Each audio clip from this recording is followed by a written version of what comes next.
some of the details of GSM. So maybe if you move to slide 29, okay, somewhere around there is where we have been talking about that there would be an mobile node. BTS is basically what we understand as the base station. Okay, BSC is the base station controller, MSC is the mobile station controller, and so on. Okay.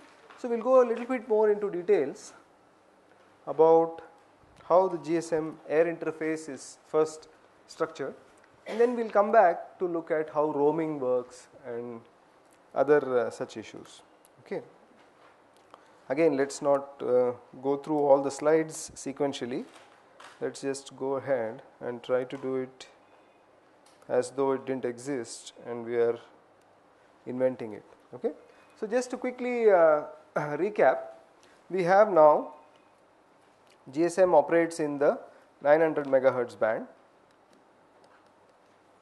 right? So we know that, which is basically 890 to 915 megahertz, and this is the uplink, and 935 to 960 megahertz downlink, right?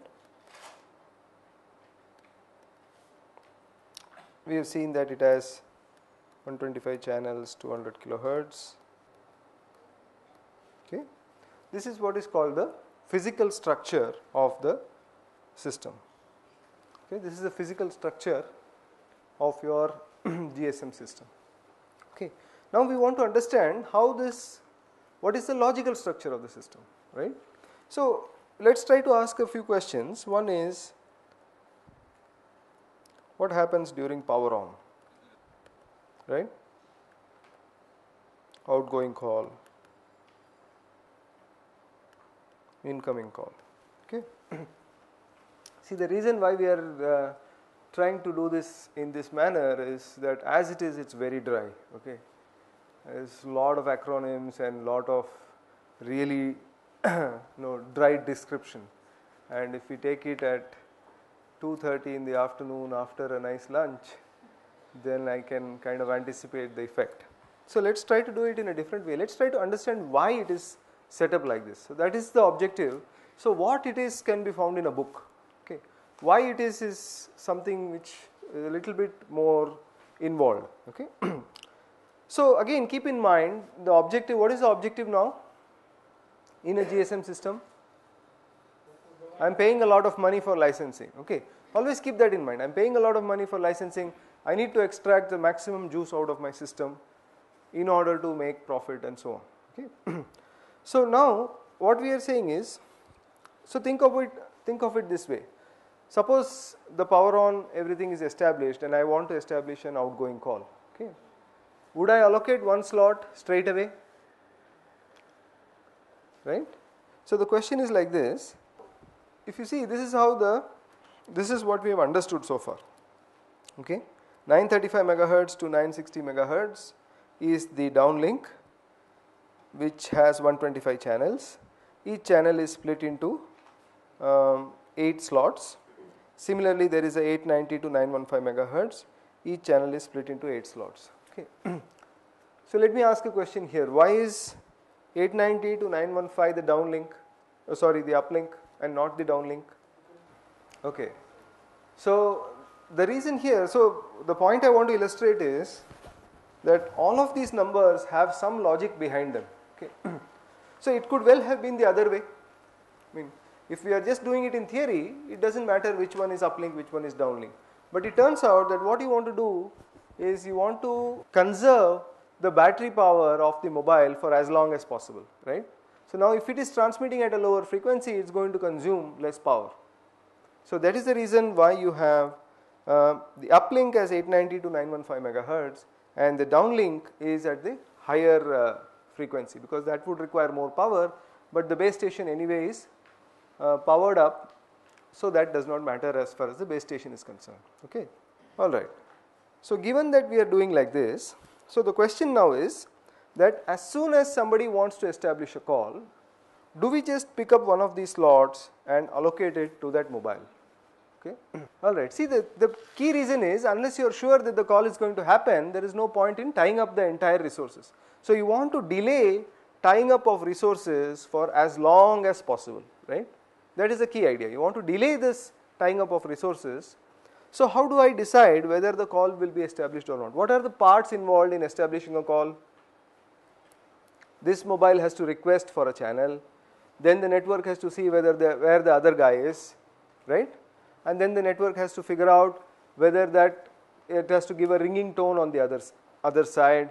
That guy has to pick up. Only then the conversation happens. So there are several steps in a call to take place, correct? And there is no point in allocating a traffic channel, what is called a traffic channel, till all these steps are successful, correct? So each time I just simply request something, if a slot is allocated, then that slot could go waste for several frames. Okay. So that is the key idea here, that logical channels are split into what are called control channels and traffic channels. Okay. What is a logical channel now? What is a physical channel? One of these things is a physical channel. Okay. Time slot 1 in frequency number 123 on the downlink. Okay. So that's how you will define a physical channel. Okay. What is a logical channel? The logical channel is the same physical channel which repeats every once in a while, right? It occurs here, then after 8 slots it's going to occur again. Okay. So when you put all those things together, that's what you are kind of calling as a logical channel. Okay. So if I say that frequency number X time slot Y is your traffic channel, you know that every time when frequency X comes in time slot Y, I am going to transmit my voice packet. Okay. So that is the meaning of a logical channel. Alright. So one thing which we have discovered is, in order to extract the maximum utilization out of our system, we need to split our channels into traffic channels and control channels, right? So now the question remains is to figure out how do we utilize these control channels. Okay, what are the different control channels that we need? Okay, so these 3 questions will actually help us to figure that out. So what happens when the mobile node powers up? Okay, what are the things that I need to know upon powering up? Okay, power on. So what do I need to know? I need to register with the network. Okay. How do I do this? How do I know that the network exists when I power on? Beacon, heartbeat. Okay. So basically what will happen is, the first thing is base station has to transmit something like a beacon. Okay. Now this beacon occurs in almost every type of wireless technology in one form or another. Okay, sometimes it's called a beacon, sometimes it's called a hello packet. Okay, sometimes it's just called a broadcast packet. All right. So base station has to transmit something like a beacon. Okay, in this case it's not a beacon. In GSM system it's not called a beacon.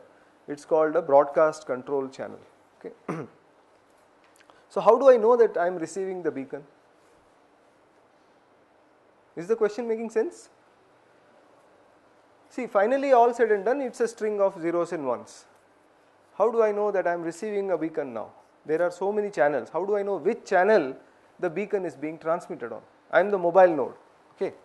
There is a base station out there. I know that there are 125 channels on the downlink. I know that the mobile node, the base station is going to be transmitting the beacon on one of these channels. How do I know which one? So either I could have a fixed channel assigned for transmitting the beacon, correct? So base station has to transmit a beacon. So the question that arises, so if you try to answer these questions, see what is happening. So for each question, we are coming up with some answer and then some other question associated with it. That's how the whole technology develops. Okay. So base station has to transmit a beacon. Moment you say that, we ask the question which channel. Okay, so this is just one step of the registration. In that itself we are already asking the question which channel. So now for which channel we have two options, right? We have fixed frequency x time slot y. Okay. Suppose we decide that frequency x time slot y will be the channel on which I transmit the beacon. Okay, what is the implication of such a decision? One has to wait till what time? Time slot is just 577 microseconds, right? 1.4 seconds it's going to come. I have to scan the frequencies. Do I have to scan the frequencies? If I know that this is frequency x, I just go to frequency x, right? So those are not drawbacks. So what is the drawback? There is a dedicated channel. So what is the plus points of this is that this is easy to find, right? It's easy for the mobile node to find that frequency x channel y. Okay. But if you see what are the minus points of doing such a thing, okay, what is the key minus point? One channel will be wasted because I have to keep sending this broadcast information all the time. Okay. That cannot be helped. What could be a key drawback? See, we have 125 channels for the entire spectrum. Okay, how many operators are there in any given area? GSM operators. Are all 125 channels made available to every operator? Right? If I make all 125 channels available to every operator, what will happen? And two of them will put up a base station in the same area, right? And then you are going to have interference, right? So that's not the way the allocation happens. So the allocation will happen like this. The government will say, okay, I am going to give these many channels to one operator, these many channels to another operator, these many channels to a third operator, and so on, right? So that again is done by the telecom regulatory authority. Okay. So for example, in European countries, you have about 18 channels per operator. 18 channels are given to each operator. Okay. In India, it's about 9. Each operator gets about 9 channels in which to manage the system, right? Because all the operators together can have to stay within this range. Sometimes if the number of operators exceeds the number of channels, then what do we do? Okay, then that's a bad regulatory mechanism. Okay, then you will keep on increasing the licensing fee, right? Till some of those guys find it economically unviable. See, that is the game, right? You keep on making it harder and harder, making the entry level harder and harder, so that only a few guys can finally remain. See, it's a very limited resource that you are playing with, right? So that's the game you have to play. Okay. At some point, you are going to finish an operator, however successful, may find that he has run out of channels. What does he do? That's why you have frequency reuse. That's why you make smaller and smaller cells. Okay, you put up more and more base stations. Okay, all that fails. Sometimes you might say, okay, that's the maximum capacity of the system, right? Okay, so coming back to this, so now can you tell me what is the key drawback of fixing this frequency x time slot y? So every operator will have a separate frequency. That happens even today. But if I hard code frequency x time slot y into the mobile, then I can't do roaming. You see what I am saying? If I hard coded it into the mobile, that frequency x time slot y, then I can only work with that operator only in that area. I cannot roam because the other operator is going to use a different frequency A and time slot B, which I don't know about, right? Because this is power on, right? If I could receive the beacon, from the beacon I could say, okay, this is the frequency on which the broadcast is happening. But before receiving the beacon itself, I don't know. So this is like you get stuck at the first point itself.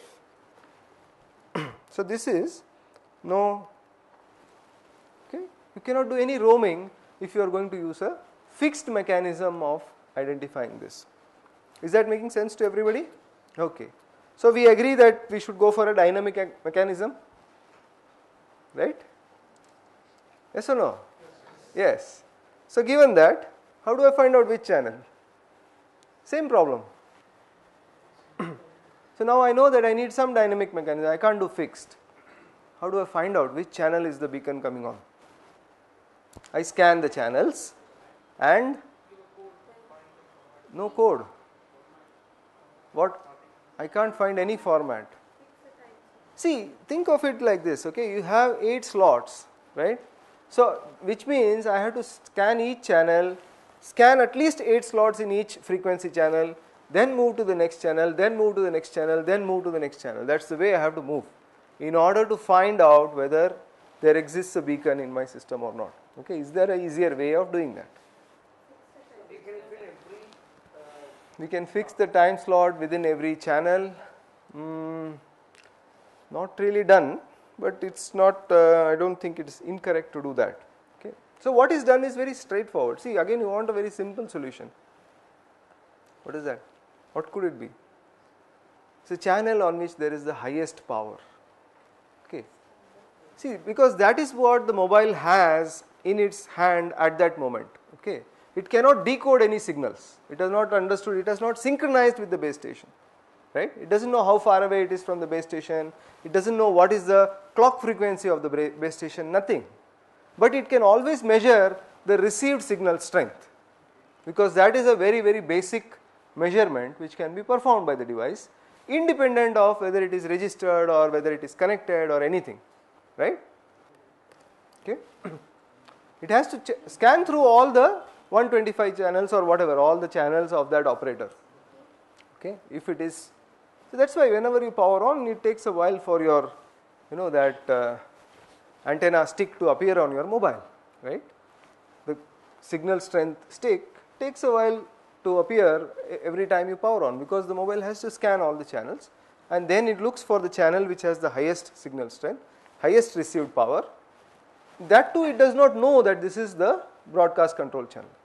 It assumes that this may be the broadcast control channel and then tries to decode the information. If it is able to then decode, then it knows that okay, I got it right. Otherwise, it goes to the next highest power channel and next highest power channel and so on. Okay, is that making sense? Okay.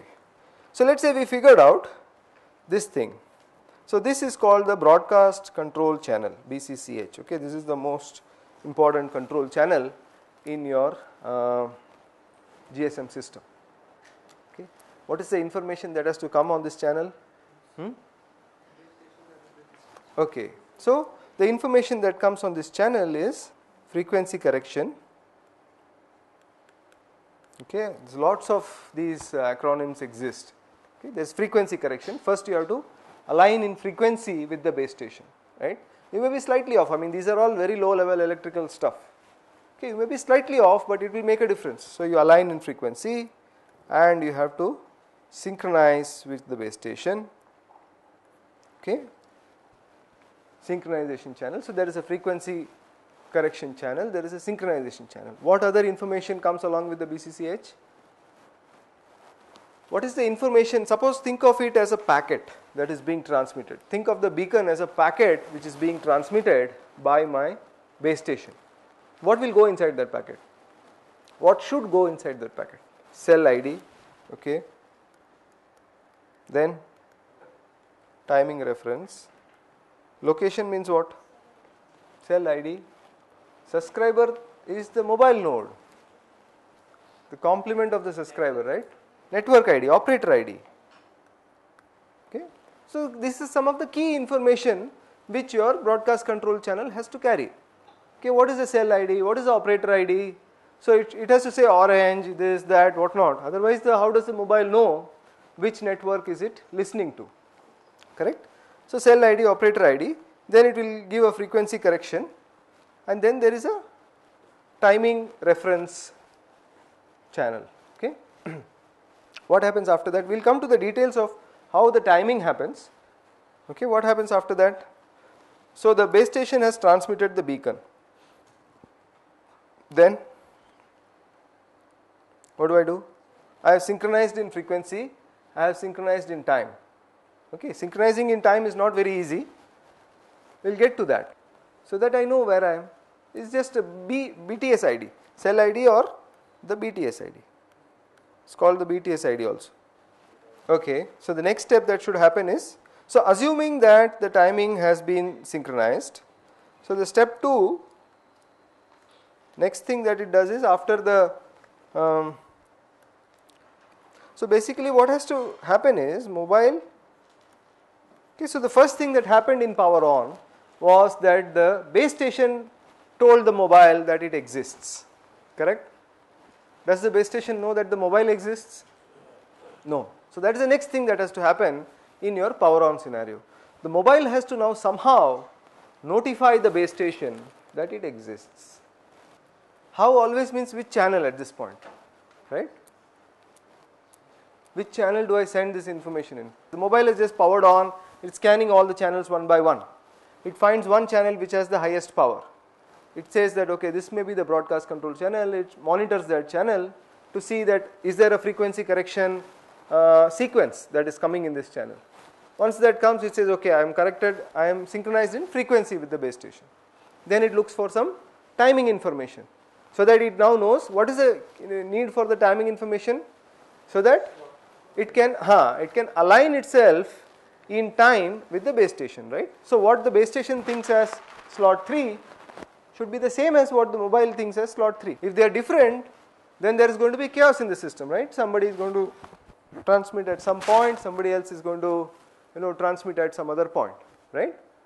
So all that it has managed to do. So it is now aligned in frequency, it's now aligned in time. Now it has to tell the base station that it exists. Reverse control channel, correct. We need some reverse control channels. So how do we set up these reverse control channels? That's the question, right? So how is, we need some uplink control channels or reverse or uplink, okay. Some reverse or uplink control channel, that's not its name, it has a different name.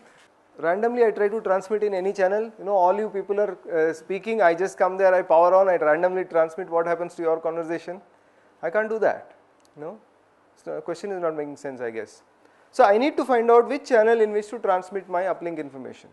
How do I know which channel? So that will be fixed. Fixed again we have figured out, right? Fixed doesn't work. Fixed will lead us into some problem or the other. As far as even for the beacon, we tried the fixed as the simple thing, correct? So, channel information will come along the BCCH. So that's all, along with operator ID, I will say which is the uplink info channel. Okay, it's not called the uplink info channel, I am just calling it like that for ease of understanding. Okay, let's say that frequency X time slot Y was the BCCH, and I go into the BCCH and I find that for the uplink info it is some other channel, frequency A time slot B. Okay, so I know that this is some channel. How do I transmit on that channel? Suppose two of us have powered on at the same time. What kind of mechanism should I use? Random. Okay, so because it's a very straightforward thing, we don't really care if two people collide, then let them back off, let them come back and try again. So basically this is what is called your random access channel, okay, or the RACH. This is the key uplink channel. Okay, so the random access channel uses slotted aloha as the mechanism. Okay, slotted because we are in a slotted system. Aloha basically means you just randomly get up and transmit. That's all it means, right? Aloha means you just transmit. Slotted aloha means you transmit at the beginning of the slot. You can't transmit anywhere in between, that's all, right? So in the random access channel, I am going to send my registration packet, correct? So what are you going to say? You are going to say that I exist, that's all you can say, because you don't want to tie up that channel for very long either, right? You don't want to stay on the random access channel and prevent somebody else from transmitting. Two things can happen. You might, or somebody else may transmit and corrupt your data. So you can send only a small amount. Whenever you are sending information at random in a broadcast medium, you can send only small amount of information. So basically all you can say is that you exist and you ask for a So it's something like you say I exist, and then you ask for another control channel, okay, information exchange channel. Let me call that as information exchange channel, right? You say that there is no, I don't want to do a lengthy information exchange with the base station on a random access channel. So on the random access channel, I only notify the base station that I exist. Now give me some channel on which I can talk to you. Okay, that's all it means. Give me some other channel on which I can talk to you. Okay. So what's the third thing that happens? Okay, this is called the dedicated control channel. Okay. So you are saying that give me a dedicated control channel on which I can exchange authentication information with you, I can exchange privileges, capabilities, all those things away from the random access channel. Okay, is that making sense? Okay. So what is the next thing that should happen? Channel assignment. So this channel has to be assigned, right? So BS assigns dedicated control channel, correct? BS can assign the dedicated control channel. How? Just picks one. It has n number of channels available to it. It just picks one and says, okay, this is the dedicated control channel. So that's the easy question. The harder one is, how does it inform the mobile node? Right? Assigns the dedicated control channel and notifies, correct? So it can assign it by just picking one, which it has 10 channels which are free at that point. It may just pick one of them and say, okay, this is the channel that is free, and it can assign it, correct? So how does it notify it back to the mobile node? Now that we know that there are so many different types of channels, we just say, okay, there will be one more channel in which it is doing that, correct? That's basically what happens. So it notifies it on what is called the access grant channel. So the access grant channel has to come in the beacon. So the beacon has to contain all this information. So now you know, when you look at a beacon, you know why each of those items are there. Okay. The access grant channel information has to come in the beacon, so that once the mobile node has sent its request for the dedicated control channel, it's going to move to the access grant channel and keep listening. Is there any access assignment which has been allocated to me? Okay. Then what happens? Then it's pretty much straightforward. See, once the access grant channel is there, then both of these guys know that dedicated control channel is whatever, frequency m times slot n. Okay. So everybody knows, not everybody, the base station and the mobile node know that they are going to exchange their control information on this frequency m times slot n. So they go ahead to that, they exchange the control information. Whatever HLR update has to happen, that happens, right? Whatever authentication has to happen, that happens, right? It checks whether it has roaming privileges, checks whether this is an authenticated base station, right? You may even have fake base stations, right? Even the mobile node has to authenticate the base station. So all the authentication, everything happens, and that is the stable state after the power on. Okay. Which is the dedicated channel in the downlink. Okay. What is the significance of such a question? See, the significance is that this channel is in both directions. So far, we had the broadcast control channel is only in the downlink direction. We have the random access channel only in the uplink direction, right?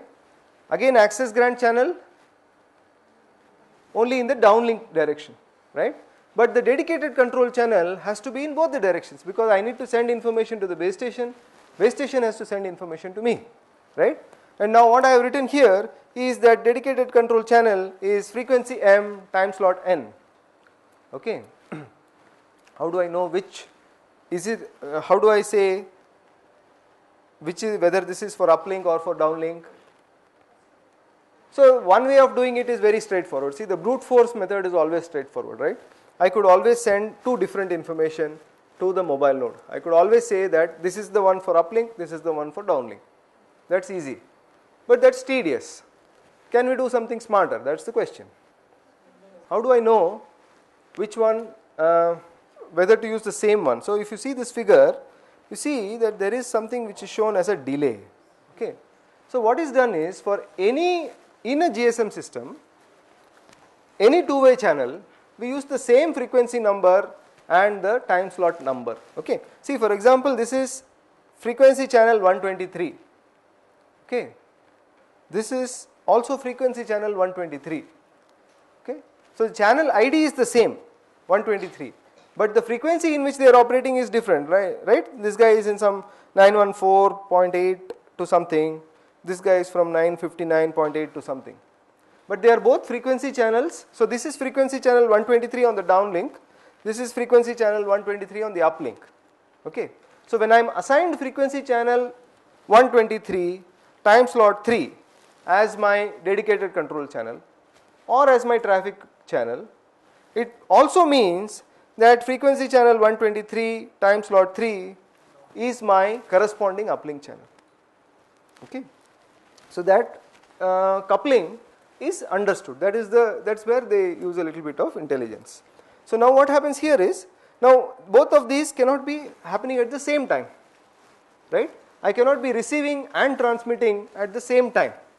So there is an offset between the uplink sequencing and the downlink sequencing. So there is an offset of 3. So 3 slots.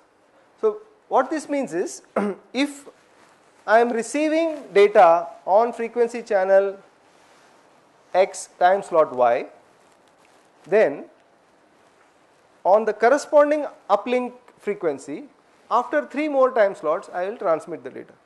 So I don't even have to keep track of which is the slot ID. I just know that, okay, I have received it in this slot. After 3 slots, I am going to transmit. Okay, that's the way it works. So again, it's a simplification for easily understanding or easily computing which is the channel.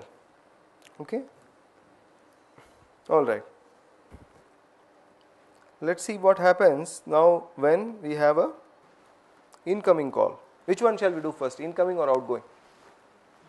Incoming. Okay. Let's do an incoming call. Incoming call means, let's say from a PSTN, somebody is dialing your mobile number.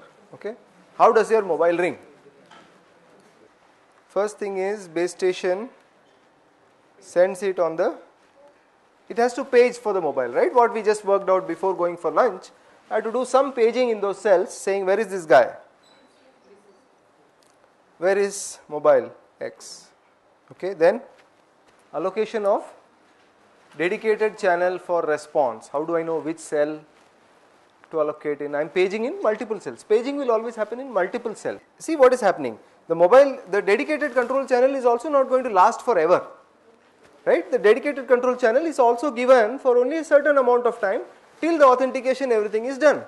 Then you want to release the channel. Why do you want to release the channel? So that that resource is available for traffic. Correct? You don't want to tie it up. So, moment the mobile hears paging on random access channels, right? So the mobile will say, will try to access the network on your random access channel. Again, this is kind of a I exist message. Okay, it's basically going to send a message on the random access channel that, okay, here I am, right? Then access grant channel, okay. Then dedicated control channel, okay. Okay, now is a good time to introduce its full name, SDCCH. So SDCCH stands for standalone dedicated control channel. Okay. Okay, so on the access grant channel, it's going to say, let's talk on SDCCH. Okay, that's basically what the base station is going to say. Let's talk on SDCCH, and then BS. Okay, SDCCH is a two-way channel in which you will again, exchange capabilities, and then we'll do ringing. Okay, we'll say that there is an incoming call. Okay, so the mobile will ring, and then when this guy pick up, okay, so when you pick up, that's when the traffic channel is established. Okay, the traffic channel gets established once you say, okay, I pick up. The MSE is going to page to different BSCs. The BSC is going to also page in all its cell. Okay, but when it comes to the cell, it is the base station which has to transmit the request on a particular frequency and a particular channel. So that is called the paging channel. Okay, is that making sense? BCCH, right? So all that information has to come in the BCCH, which is the paging channel, which is the access grant channel, everything it has to know. So once it has finished authentication, which channel is the mobile monitoring? Paging channel, right? Once I have finished authentication, I have finished everything, then I will go and sit on the paging channel in case there is an incoming message. In case of an outgoing call, that doesn't matter because the device, somebody is going to dial on the device and then outgoing can start from this point, correct? Mobile will just send a random access channel message. So the outgoing is actually a subset of the incoming as far as the air interface actions are concerned, right? Is that making sense? Suppose it's outgoing, mobile is going to send a message on the random access channel saying I exist, give me a SDCCH. Okay, that's what it's going to say on the random access channel. So then the base station is going to give it an SDCCH on the access grant channel. On the SDCCH, what is going to happen is, now it's going to say dial some XYZ number, okay. Some ringing is going to happen at the other end, okay, which may be a PSTN number, which may be whatever number. Basically that information is going to just pass on to the base station, right? Then this is like ringing at other party, and then finally you are again going to come back. Once the other party picks up, you are going to get assigned a traffic channel. Okay, TCH is basically the traffic channel. TCS is voice data exchange. Before that there is no TCH. For transferring voice data, that's when we are going to use the TCH. Okay. Now just see if you understand everything now. Okay, base station, there is one base station per cell. So the base station provides basically signaling channels, data channels. Okay. There is a random access channel. Okay, base station is identified by some base station code. Okay. Base station controller does all these jobs of radio resource management. This is what we saw earlier. Okay, time and frequency synchronization signals are sent to the base station. Time delay measurements are made. Okay, power management is done. All right, mobile switching center is going to do all these mobility of subscribers and all these kind of things. Okay, I think we have finished with most of these topics. Gateway connects to the mobile network to a fixed network. Okay, coming to the air interface, we have seen all these things, 124 channels of 200 kilohertz, everything. Okay, there is a notion of a burst. Burst basically means packet. Okay, so what we understand in Ethernet as a frame, what we understand in IP as a packet, okay, what we understand in TCP as a segment is called a burst in GSM. So there are 4 different types of packets. Normal burst is the one which corresponds to data transfer. Okay. So look at this. So the normal burst looks like this. It has a 3-bit header. So how does a typical frame look in Ethernet? I have a header, I have a payload, and I have a CRC. Yeah, I have a trailer. So why does this frame look different? So see what you have. We have a 3-bit header, 57 data bits. There is 1 bit here. There is some 26 bits of training sequence. There is another 1 bit here, 57 data bits, another 3 bits, and some 8.25 guard bits. Okay. Why does it look like this? Why doesn't it look like the Ethernet itself?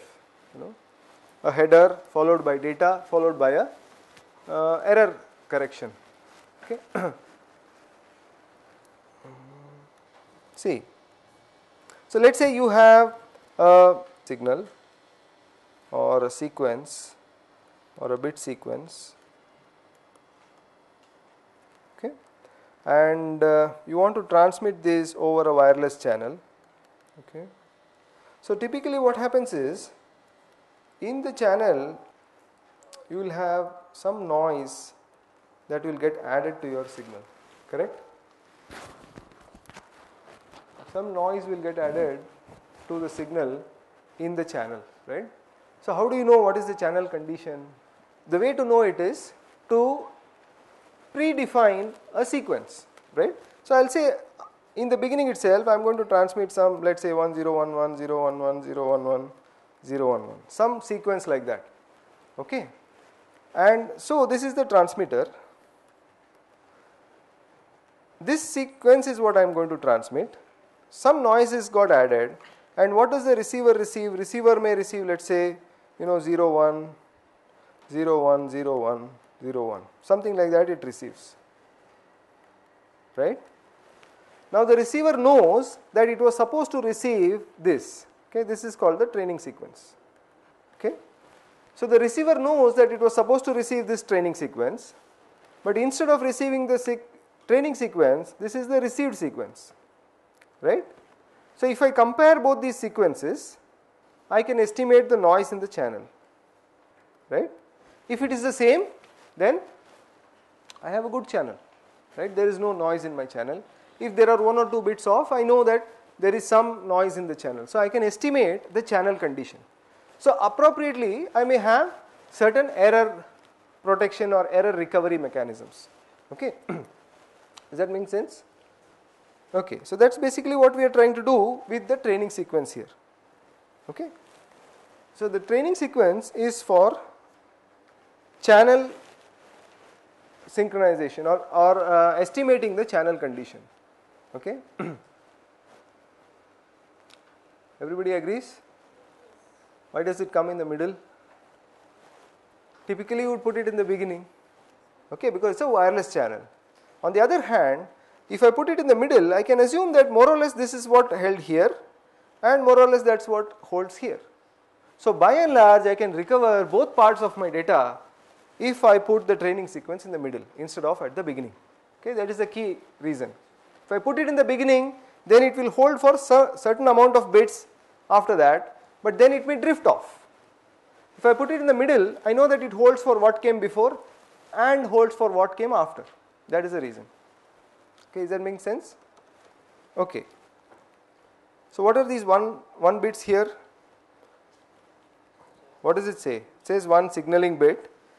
So those are actually not separators. They are flags which are called stealing flag. Okay, the stealing flag is like for emergencies, when you want to send control information in a data channel. Okay, when would you have an emergency? As far as a mobile is concerned, when there is an imminent handoff, right? Suddenly there is an ongoing call, and suddenly I find that the base station with whom I am communicating, the received power has gone down drastically. So there is an imminent handoff, but I can't wait for sending a packet on the associated control channel, because that may take a while to come. So I just have to send it immediately in the data channel itself. So at that point, what the mobile does is it sets one of these flags. So once the flag is set, what it means is the following data is not voice data, but it is control data. Okay, so that's what is the meaning of a stealing flag. Okay. Okay. What is 8.25 guard bits? 8.25 is not guard bits, actually it is guard time. Okay.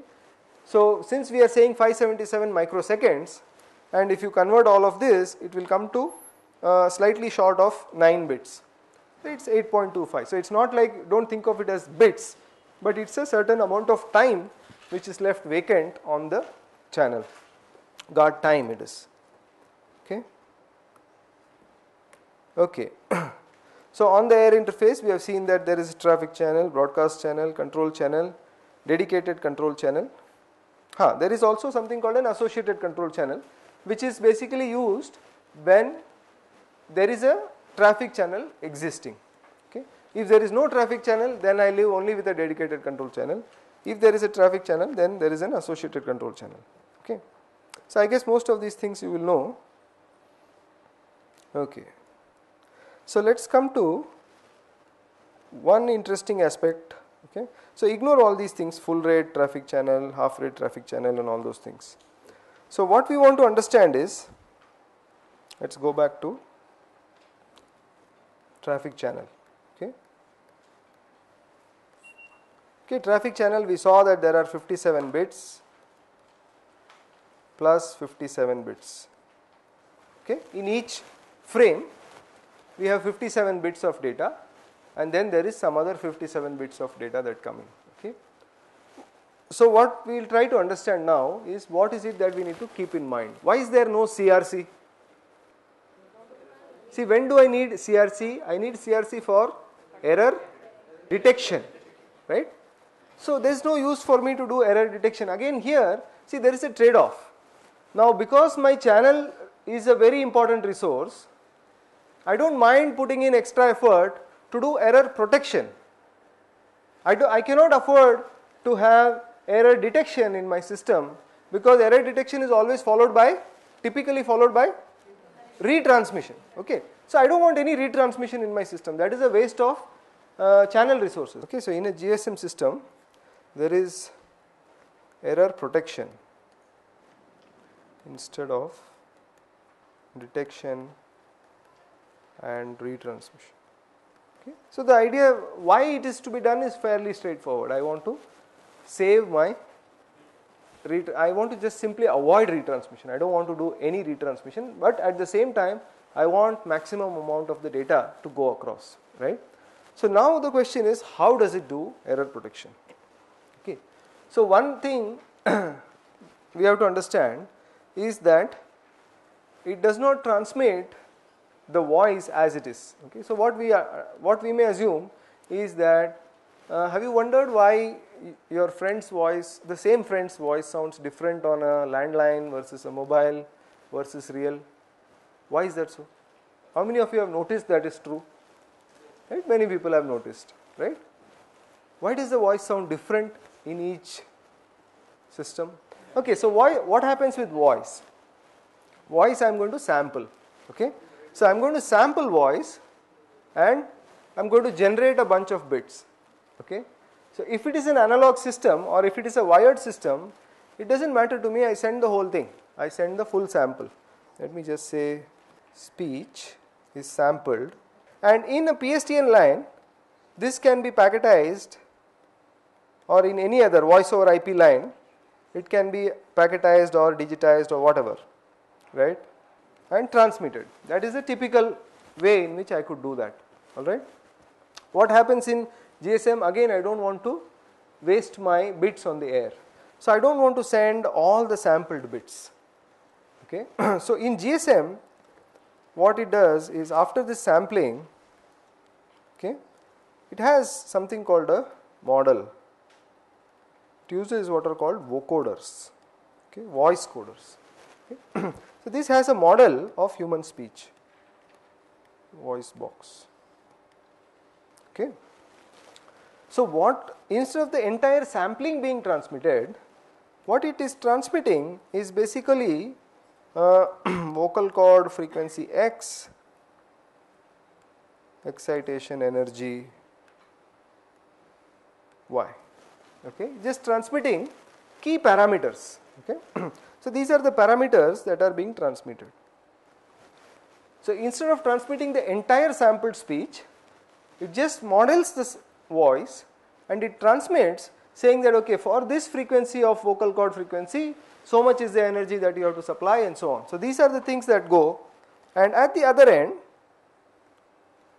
okay, so at the other end the speech gets synthesized. Again you have the same model, it just supplies that for that particular vocal cord frequency it supplies that much excitation energy, and that's why your friend's voice sounds different, because this is synthetic speech.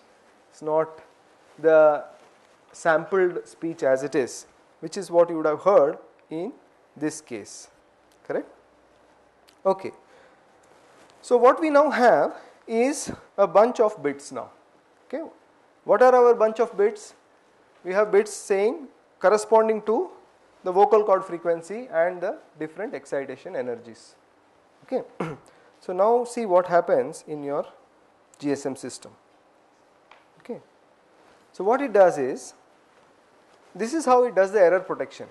First, it does speech coding for 20 millisecond segments, which results in 260 bits at the output. Okay. After I do all this vocoder business, 20 milliseconds of speech after sampling and after going through the vocoder comes to 260 bits at the output. Okay. Now out of these also certain frequencies are more important, right? Certain other frequencies are less important of the human voice, right? Now so what it does is it does what are called unequal error protection. What is the simplest error protection mechanism? Repeat, right? So that is the most simplest error protection mechanism. You transmit the same information twice. So you find that in this case, out of these 260 bits, you have 182 bits which are protected. Okay, so basically 50 bits are taken and you add 132 bits of protection information to it to ensure, because these are the critical 50 bits, to ensure that these bits are not lost under any circumstance. If those bits are lost, then you can't hear at the other end. You can't make out what you are hearing.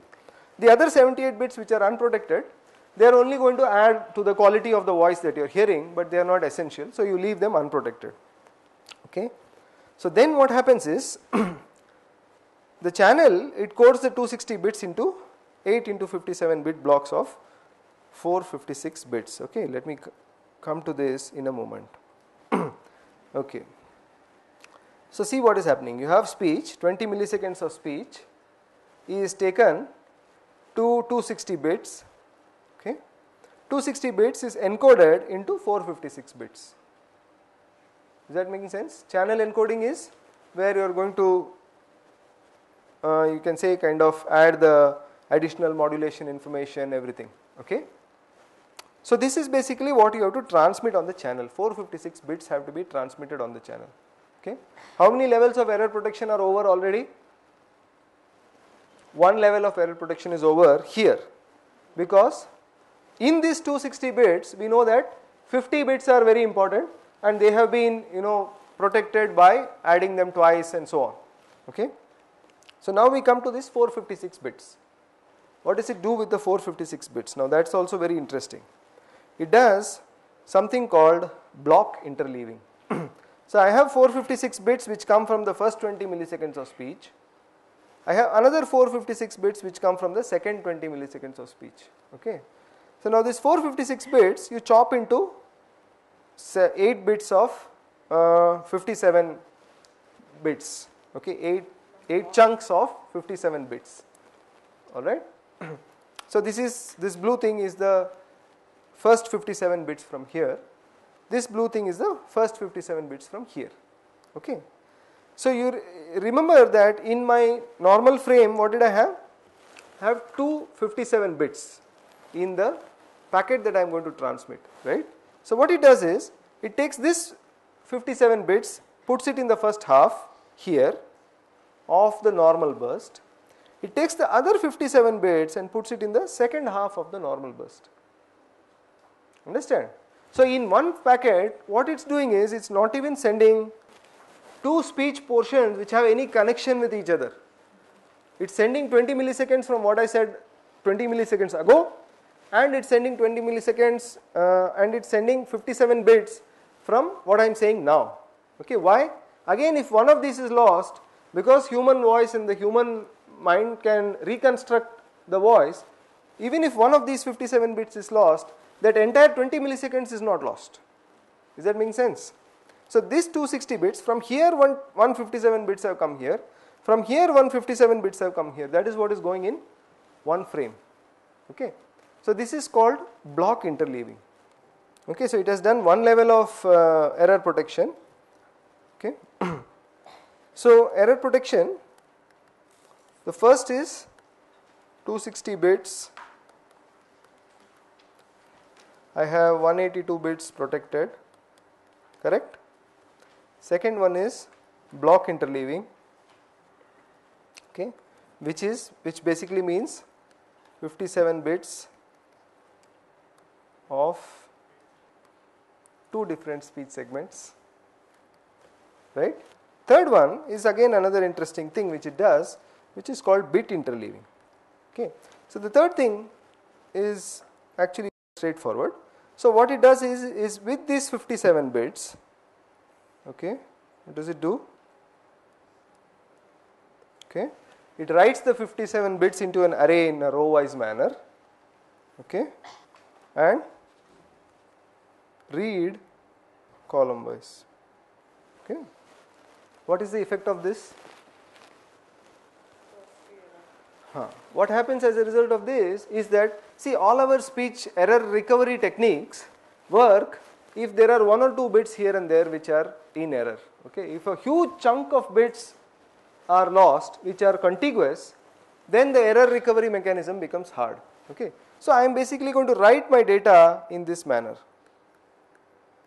Okay. So these are actually our contiguous bits. Okay, those are the contiguous bits, right? So when I read it column wise, what happens? Contiguous bits get separated out. Okay. Now when this goes out onto the network, even if there is a burst error here, what will I do at the other end? At the receiver's end, this is the transmitter end, this is the receiver end, right? So in the receiver end, I am again going to write it column wise and read it row wise, correct? So because I am doing this, what happens is any errors that are burst errors in the channel show up as random errors in my block. Okay.